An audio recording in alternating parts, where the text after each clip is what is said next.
আমি অসম গণ পৰিষদ দলৰ তৰফৰ পৰা অভয়াপুৰীবাসী ৰাইজক আমি ধন্যবাদ জ্ঞাপন কৰিছোঁ, সমষ্টিবাসী ৰাইজক। আৰু আমি অভয়াপুৰী সমষ্টি কমিটিৰ তৰফৰ পৰা আমাৰ আঞ্চলিক সমিতিবিলাকে নিজাববীয়াকৈ সভা অনুষ্ঠিত কৰিছে। তাত আমাক সমষ্টি কমিটিকো আমন্ত্ৰণ জনাইছে আৰু সেইমতে আমি আজি শালমাৰা আঞ্চলিক অসম গণ পৰিষদ দলৰ এখন যুটীয়া সভা, য'ত বুথ ছেক্ৰেটাৰী প্ৰেছিডেণ্ট আৰু আঞ্চলিক কমিটিৰ বিষয়ববীয়া তথা মহিলা পৰিষদ, যুৱ পৰিষদ ইত্যাদিৰ বিষয়ববীয়াসকলক লৈ এই সভা অনুষ্ঠিত হৈছে। আৰু তাত আমি উপস্থিত আছোঁ সমষ্টি কমিটিৰ তৰফৰ পৰা, বা মই নিজেও ইয়াত উপস্থিত আছোঁ, যিহেতু ঘৰৰ ওচৰৰ। গতিকে আজি আমাৰ ইয়াৰ পিছত ভৈটামাৰী আঞ্চলিক সমিতিৰো একে পৰ্যায়ৰ সভা আছে, য'ত আমাৰ বুথ কমিটিৰ প্ৰেছিডেণ্ট ছেক্ৰেটাৰীকে আদি কৰি মহিলা পৰিষদ, যুৱ পৰিষদ, ছাত্ৰ পৰিষদ ইত্যাদিৰ সভা অনুষ্ঠিত হ'ব। তাত প্ৰায় দলৰ নেতা কৰ্মীসকল উপস্থিত থাকিব আৰু নিৰ্বাচনৰ কাৰণে আমি এটা প্ৰাথমিক পৰ্যায়ৰ যিখিনি কাম আমি সেইখিনি আৰম্ভ কৰিছোঁ। আৰু গাঁওবিলাকত আমাৰ সভা সমিতি চলিছিলে, কিন্তু এতিয়া সংগঠিতভাৱে আনুষ্ঠানিকভাৱে আমাৰ সভা সমিতি অনুষ্ঠিত হ'ব। আৰু সেইমতে আগন্তুক দিনত নিৰ্বাচনৰ কাৰ্যপন্থা বা কোনখন গাঁৱত গ'লে আমাৰ সভা কৰাৰ প্ৰয়োজন আছে, কোনখনত নাই, সেই কথাবিলাক আঞ্চলিক কমিটিৰ বিষয়ববীয়াসকলে ঠিক কৰিব। আৰু সেইমতে তেখেতসকলক আজি নিৰ্দেশ দিয়া হৈছে। মোট কথাত ক'ব গ'লে, আমি নিৰ্বাচনৰ কাৰণে সম্পূৰ্ণৰূপে প্ৰস্তুতি সভা আমি অনুষ্ঠিত কৰিছোঁ। যদিও মৃত্যুক লৈ এই সমষ্টিটোৱে চূড়ান্ত সিদ্ধান্ত কৰে, তথাপি দেখা পাইছে কিছুজনক আপুনি যথেষ্ট সক্ৰিয় ৰূপত সভা সমিতি কৰিছে। আচলতে কি ইংগিত? এইটোৱেই ইংগিত যে সমষ্টিটোতো আমিয়ে খেলিব লাগিব, 21-ৰ আধাৰত এই সমষ্টি আমাৰ, আৰু এই সমষ্টিত আমি অসম গণ পৰিষদ দলে নিৰ্বাচন খেলাটো আমি চূড়ান্ত কৰিছোঁ, বা আমাৰ অভয়াপুৰী সমষ্টিয়ে এইটো চূড়ান্ত কৰিছে। আৰু সেইমতে আমি ইয়াত নিৰ্বাচন আমি খেলিম, যাৰ কাৰণে নিৰ্বাচন খেলিলেই নহ'ব, বা আনৰ আশাত বহি থাকিলে নহ'ব, বা ৰাইজ এইবাৰ আমাক ভোট দিবই এনেধৰণৰ মনোভাৱ লৈ বহি থাকিলে নহ'ব। গতিকে আমাৰ দলীয় হিচাপে, বা মই নিজে এজন দলৰ ঊৰ্ধ্বতন পদত থকা হিচাপে আমি সকলোৱে আমাৰ কৰণীয়খিনি আমি কৰি যাব লাগিব।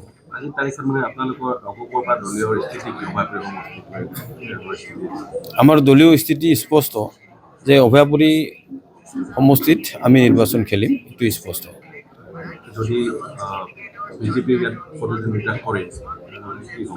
সেইটো পৰ্যায়ে মই ভাবোঁ নাহে, আৰু নাহাৰ কাৰণে আমাৰ দলৰ কেন্দ্ৰীয় কমিটিয়ে সেই ব্যৱস্থা ইতিমধ্যে গ্ৰহণ কৰিছে।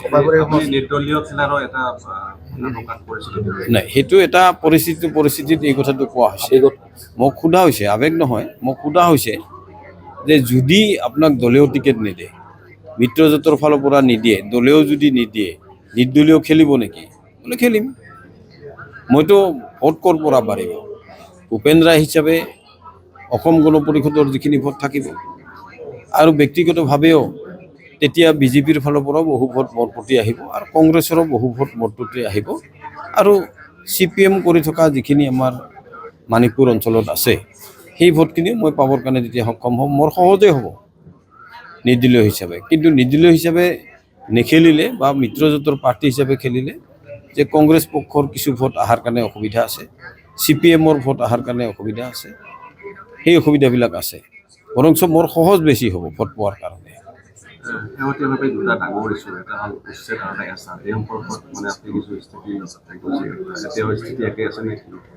আমি উচ্ছেদটো, তেনেধৰণৰ উচ্ছেদ আমি কামনা কৰা নাই, কাৰণ এই উচ্ছেদৰ প্ৰতি আমাৰ সহানুভূতি আছে।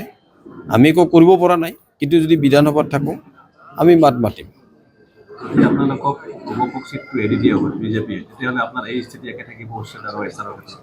মোৰ স্থিতি জনসাধাৰণৰ পক্ষত থাকিব, আৰু জনসাধাৰণে যিটো বিচাৰে, আৰু অভয়াপুৰীত আমাৰ তেনেধৰণৰ উচ্ছেদ হ'বলগীয়া কোনো ঠাইও নাই। গতিকে